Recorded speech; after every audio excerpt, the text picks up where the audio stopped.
You made your choice. Now the door is closed for you. The steak was perfect. Medium rare, just like I'd ordered it 23 years ago on our first date at this same restaurant. The irony wasn't lost on me as I watched my wife Lena slice into hers with surgical precision, her manicured nails catching the candlelight. "You know what, David?" she said, not looking up from her plate. "I've been thinking. That's never good. In my experience as a construction foreman, when someone starts a conversation with, 'I've been thinking,' you're about to get screwed without the courtesy of a heads up." "About what, honey?" I asked, taking a sip of the overpriced wine she'd insisted on ordering. The private dining room at Romanos was costing me a week's wages. But hey, it was our 20th anniversary. Some things are worth celebrating, or so I thought. Lena finally looked up, her green eyes cold as January in Buffalo. "I'm not your property, David. I'm a successful PR executive. I make my own decisions, and I've decided we're opening our marriage." The words hit me like a sledgehammer to the gut. What the heck does that mean? It means I'm tired of pretending to be the beautiful little wife. It means I deserve better than coming home to you watching ESPN in your work clothes. I set down my fork carefully. 20 years of marriage had taught me to recognize when Lena was building up to something nuclear. "Lena, what are you talking about?" She smiled then. The kind of smile that probably worked wonders in her boardroom but made my blood run cold. It means I'm not asking for permission anymore. That's when Eddie walked in. Eddie Martinez, my best friend since high school, my best man. The guy who'd helped me build our deck last summer. He strutted into our private dining room like he owned the place, wearing a suit that probably cost more than my truck payment. "Hey, Dave, meet my boyfriend." I sat there for a moment, processing. The restaurant suddenly felt too small, too hot. The smell of garlic and wine that had seemed romantic 5 minutes ago now made me nauseous. "How long?" I asked quietly. "Does it matter?" Lena shrugged. "We're adults, David. We can handle this maturely." "How long?" Eddie cleared his throat. "Dave, man, it just happened. You know how these things go." "No, Eddie. I don't know how these things go." "Why don't you explain it to me?" Lena grabbed her purse from the table. "We're leaving. The bill's on you, obviously. We'll talk about the details later." She kissed Eddie again, longer this time, making sure I got a good look. Then they walked out, leaving me alone with 2 barely touched steaks and a bottle of wine that suddenly tasted like vinegar. I sat there for maybe 10 minutes, watching the candle burn down. The waiter kept peeking in, probably wondering if I'd lost my mind. Maybe I had. Finally, I stood up, threw 300s on the table, and walked out into the cold October night. My hands were shaking as I unlocked my truck. Not from the cold, from rage. The drive home took forever. Every red light gave me more time to think, to replay the scene, to imagine what I should have said or done. By the time I pulled into our driveway, I'd run through about 50 different scenarios, most of them involving my fist and Eddie's face. "Our house, then, coming home in an hour," I typed back. New Locks Hotels down the street. The phone rang immediately. "David, don't be ridiculous. This is my house, too." Was I said, past tense. "You made your choice at dinner. You can't lock me out of my own home. Watch me." I hung up. The phone rang again and again. I turned it off and poured another bourbon. At least she'd left the steak. The pounding on my front door started at 11:30 that night. I ignored it. Let them wake the neighbors. Let the whole street see what kind of woman I'd been married to for 20 years. "Dad. Dad, open up." That was Jessica, our 19-year-old daughter. I'd been wondering when she'd show up. I opened the door to find her standing there in her college sweatshirt, tears streaming down her face with Lena right behind her, looking like she wanted to homicide me. "What did you do to Mom?" Jessica demanded. "I changed the locks. Your mother decided she wanted to play house with Uncle Eddie, so I decided she could do it somewhere else." Lena pushed past Jessica. "David, we are going to discuss this like adults." "No, we're not. We're going to discuss this like what we are. A cheating wife and the husband she just humiliated in public. It's not that simple." "It's exactly that simple." I looked at Jessica, who was staring at both of us like we'd lost our minds. "Your mother announced at dinner tonight that she's been sleeping with Eddie. Then she kissed him in front of me and left me with the check." Jessica's face went white. "Mom, is that true?" Lena had the grace to look uncomfortable. "Jessie, sweetheart, sometimes adults need to make difficult decisions about their relationships.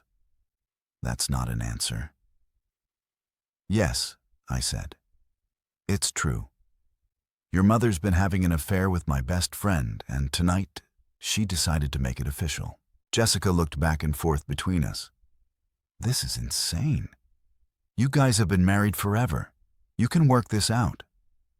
"Some things can't be worked out, honey," Lena said. "Your father and I have grown apart. We want different things." "What you want," I said, "is to have your cake and eat it too." "Well, congratulations. You've got Eddie. Now you can figure out how to pay for his fancy apartment and designer suits." That hit home. I could see it in her face. "We'll see about that," Lena said. "I'm calling my lawyer in the morning." "You do that. I'm calling mine too." After they left, I sat in my kitchen and made a list.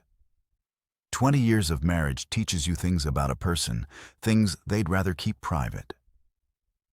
Like how Lena had been skimming from her office expense account to pay for her shopping habit. Nothing major, just a few hundred here and there for client dinners that were actually spa days. Like how she'd been lying to the IRS about her home office deductions, claiming our entire basement as business space when she used it maybe twice a year. Like how she'd been having long, flirty phone conversations with clients that went way beyond professional. And Eddie. Eddie had his own secrets, like the fact that his consulting business was actually a front for loan sharking, like how he'd been using his downtown apartment for high-stakes poker games that definitely weren't legal, like how he owed money to some very unfriendly people in Cleveland. I'd kept quiet about all of it because that's what friends do. That's what husbands do. But I wasn't feeling very friendly anymore. The next morning, I called in sick to work and drove to Eddie's apartment building. Used his spare key to let myself in. The place reeked of Lena's perfume and something else I didn't want to think about. I wasn't there to trash the place. I'm not that kind of guy. I was there to retrieve something. 2 years ago, Eddie had asked me to help him move his safe. Heavy bastard. Took both of us and a dolly to get it up to his bedroom. He'd made a joke about keeping his insurance policies in there. Documents, photos, things that could be useful if the wrong people came asking questions. What he didn't know was that I'd watched him enter the combination. Old habit from the construction site. Always pay attention to lock combinations and alarm codes. You never know when you'll need them. The safe opened on the first try. Inside, I found exactly what I'd expected. Photos of his poker games, records of his loans, and a thick folder labeled Business Associates that contained names, addresses, and amounts owed. I also found something I hadn't expected. A USB drive labeled LH Insurance. LHL Lena Henderson, my wife's maiden name. I pocketed the drive and locked the safe. Whatever was on there, I'd look at it later. Right now, I had other business to attend to. My first stop was Lena's office. Henderson and Associates PR occupied the entire third floor of a downtown office building. Very sleek, very modern, very expensive. I'd always wondered how she afforded it. I didn't go up. Instead, I sat in my truck across the street and waited. At 12:15, Lena emerged with two other women I recognized from office parties. They were heading to lunch, probably to discuss how to handle the David situation. I'm not sure if this affects your campaign, but I thought you deserved a heads up before it becomes public knowledge. The second call was to the wives of Lena's other major clients. Amazing how quickly word spreads in a small business community. The third call was to Eddie's landlord. Turns out running illegal gambling operations is a lease violation. Who knew? By the time Lena got back to her office, her phone was ringing off the hook. My phone rang at 3. Wow. What did you do? Lena's voice was shaking with rage. I told the truth. Isn't that what you wanted? No more pretending, you vindictive son of a witch. You're trying to destroy my business. I'm not trying to destroy anything. I'm just making sure people know what kind of person they're dealing with. David, I swear to God, if you don't stop this right now, you'll what? Leave me? Sleep with my best friend? Too late, honey. You already played those cards. I hung up and poured myself a beer. It was only 3 in the afternoon, but I figured I'd earned it. The real fun started that evening. Eddie showed up at my house at 8, pounding on the door like he was trying to break it down.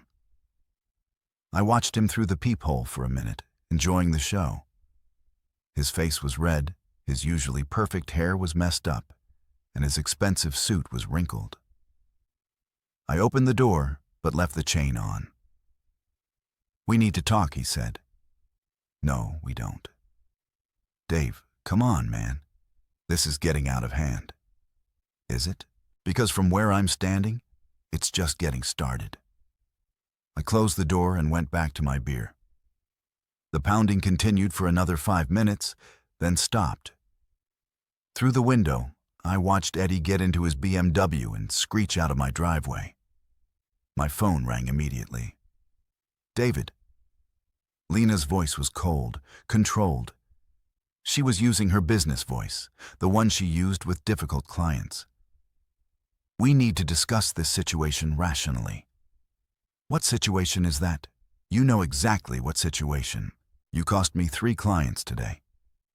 I didn't cost you anything. Your choices cost you those clients. My personal life has nothing to do with my professional capabilities. Tell that to Mayor Patterson. He seemed to think it had everything to do with his family values campaign.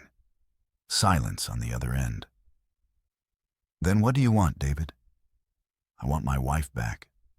The one I married 20 years ago. The one who loved me instead of my bank account.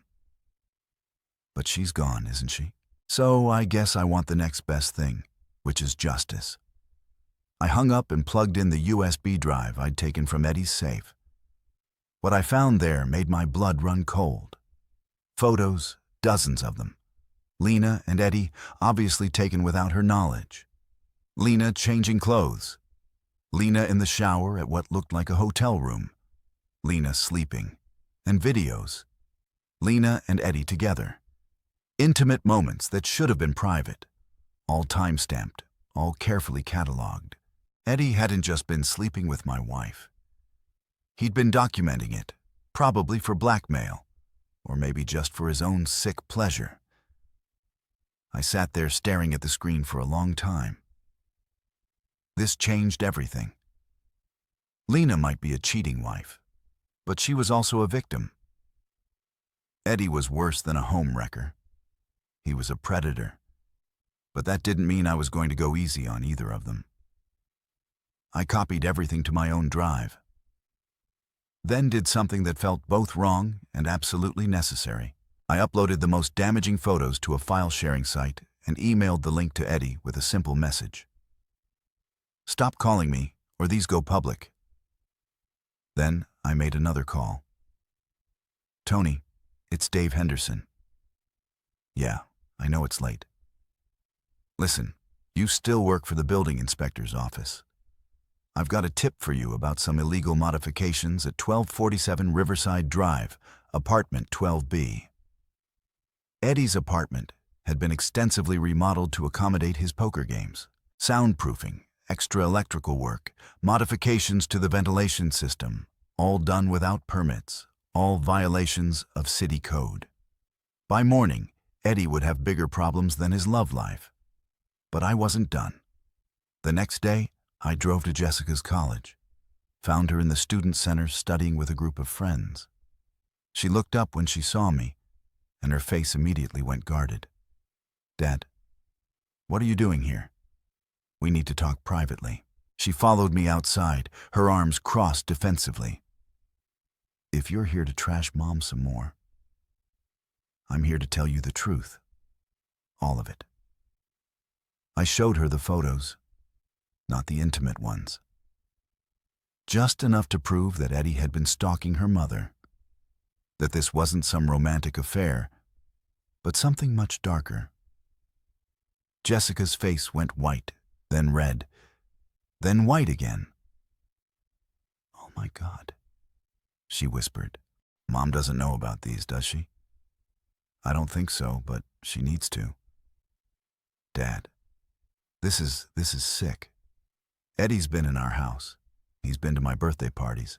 He's like family, was like family. People change, Jess. Or maybe they just show you who they really were all along." She was crying now, quiet tears that broke my heart. "What are you going to do?" "I'm going to protect our family. What's left of it." That afternoon, I called Lena. "Meet me at Romano's. Same private room. 1 hour. David, I don't think 1 hour." "Lena, trust me. You want to hear this." She was already there when I arrived, sitting in the same chair she'd occupied 3 nights ago when she'd blown up our marriage. She looked tired, older somehow. Her perfect makeup couldn't hide the stress lines around her eyes. "What's this about?" she asked. I slid the USB drive across the table. "Your boyfriend's insurance policy." She picked it up, frowning.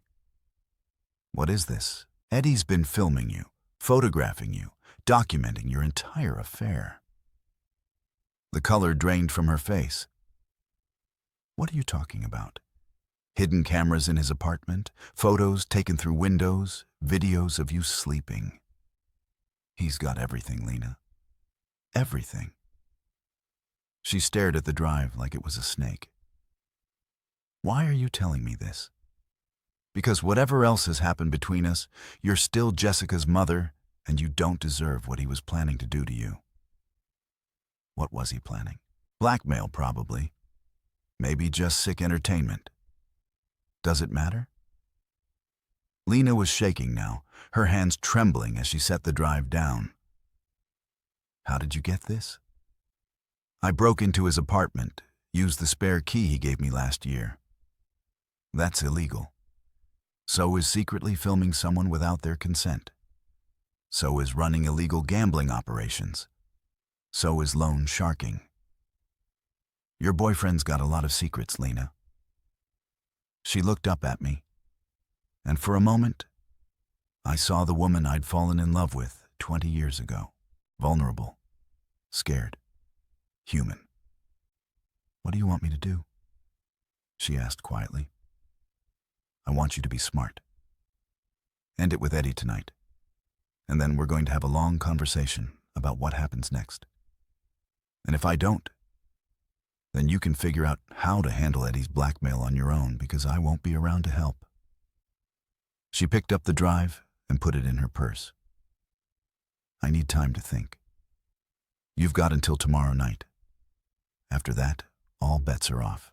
I left a little late for that, don't you think? Silence on the other end. "Then, David, I think I'm in real trouble." Eddie's not just angry. He's unstable. He kept talking about how much money he'd invested in our relationship, how I owed him. Invested how the apartment was for me. The trips, the dinners, the jewelry. He said I was his property now, that I couldn't just walk away. A chill ran down my spine. I'd known Eddie was a creep, but this sounded like something darker, something dangerous. Where are you now? At the office. I came in early to avoid him. David, I'm scared. 20 years of marriage, and I'd never heard Lena admit to being scared of anything. She was the toughest person I knew, the kind of woman who'd stare down a boardroom full of hostile executives without blinking. Come home, I said. We'll figure this out. I can't. You changed the locks, remember? I'll change them back. Another silence. Why would you do that? Because despite everything that's happened, I still love you. And because I thought he was just successful. When did you figure it out? A few months ago, men started showing up at the apartment. Scary men. Eddie would send me to the bedroom while they talked, but I could hear enough. Money, debts, collections. Did he ever ask you to help with anything? Launder money through your business, maybe. Her face went pale. How did you know? Because I know Eddie and I know you. What did you do for him? Nothing major, just some fake invoices, some consulting fees that didn't exist. Maybe $20,000 over the past 6 months. $20,000. Enough to destroy her business and land her in federal prison if the wrong people found out. Lena, do you understand what you've done? That's wire fraud, tax evasion. If Eddie decides to throw you under the bus, he won't. He can't afford to. It would implicate him too. Unless he's already planning to disappear, unless he's been setting you up to take the fall all along. The look on her face told me she'd already considered that possibility. My phone rang. Unknown number. Dave, it's Eddie. We need to talk. No, we don't. Yeah, we do. Your wife owes me money. A lot of money. And if she thinks she can just walk away from her obligations, she's got another thing coming. What obligations? The apartment lease is in her name. The credit card she used for our trips, those are her responsibility. The business loan I co-signed for her, that's coming due next month. I looked at Lena, who had gone white as a sheet. How much? I asked. 60,000, give or take, plus interest. Go to heck, Eddie. Dave. You don't understand. This isn't just about money anymore. Your wife humiliated me, made me look weak in front of some very important people. That's got to be addressed. Are you threatening her? I'm explaining reality. Lena borrowed money from people who don't accept I changed my mind as an excuse. They're going to want their investment back one way or another. The line went dead. I looked at Lena, who was crying now. Is it true about the lease and the credit cards? She nodded miserably. He said it was for tax purposes, that it would look better if everything was in my name. And the business loan, $50,000. I thought it was legitimate. I used it to expand the office, hire 2 new employees. When's it due? Next Friday. I did the math in my head. Even if we sold everything we owned, we couldn't come up with $60,000 in a week. And that was assuming Eddie's business associates were willing to wait for their money. Pack a bag? I said. What? Pack a bag. We're getting out of town for a while. David, we can't just run away. We're not running away. We're buying time to figure out our next move.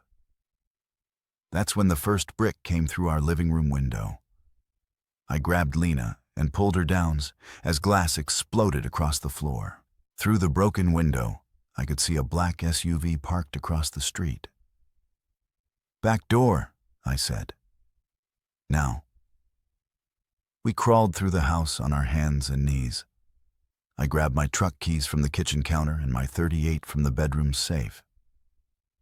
I'd bought the tool years ago for home protection, never thinking I'd actually need it. The back door opened onto our fenced yard. I could hear voices in the front, men talking in low, urgent tones. "The truck's in the garage," I whispered to Lena. "We're going to run for it. Stay low." We made it to the garage without being seen.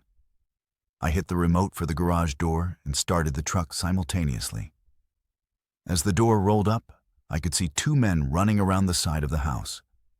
I floored it. The truck shot out of the garage and down the driveway. In the rear-view mirror, I saw the men scramble for the black SUV. One of them was talking into a cell phone. "Where are we going?" Lena asked. "Somewhere Eddie can't find us." I took a series of random turns, checking constantly for the SUV. After 20 minutes, I was satisfied we weren't being followed. "David, this is insane. We should call the police and tell them what? That your boyfriend's loan shark friends are after you? That you've been laundering money through your business?" She didn't have an answer for that. I pulled into a motel parking lot on the outskirts of town, the kind of place that rented rooms by the hour and didn't ask questions about identification. "Wait here," I told Lena. "Keep your head down." I paid cash for a room and parked the truck behind the building where it couldn't be seen from the street. The room was exactly what you'd expect. 2 beds, a broken air conditioner, and carpet that had seen better decades. Lena sat on one of the beds and put her head in her hands. How did my life become this? "You made choices," I said. "We both did. Now we have to live with the consequences." "So, what's the plan? Hide in this dump until Eddie's friends get bored and go away?" "The plan is to survive long enough to figure out how to fight back." My phone buzzed. Text message from an unknown number. "We know where you are. This ends badly for everyone if you don't cooperate."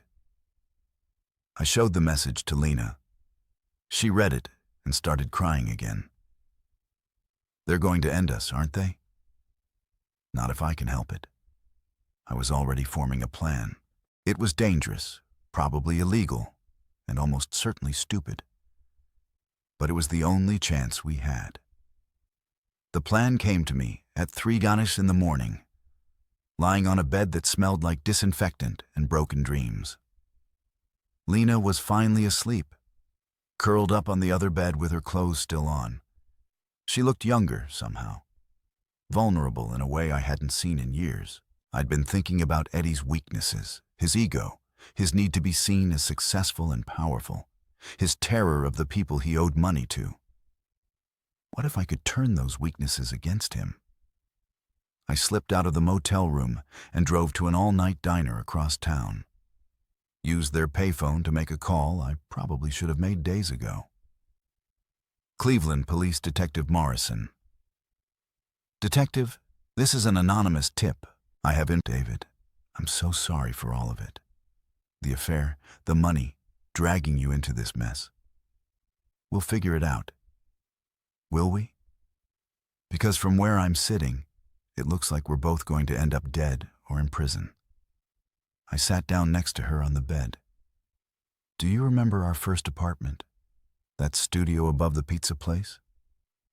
She almost smiled. It was horrible.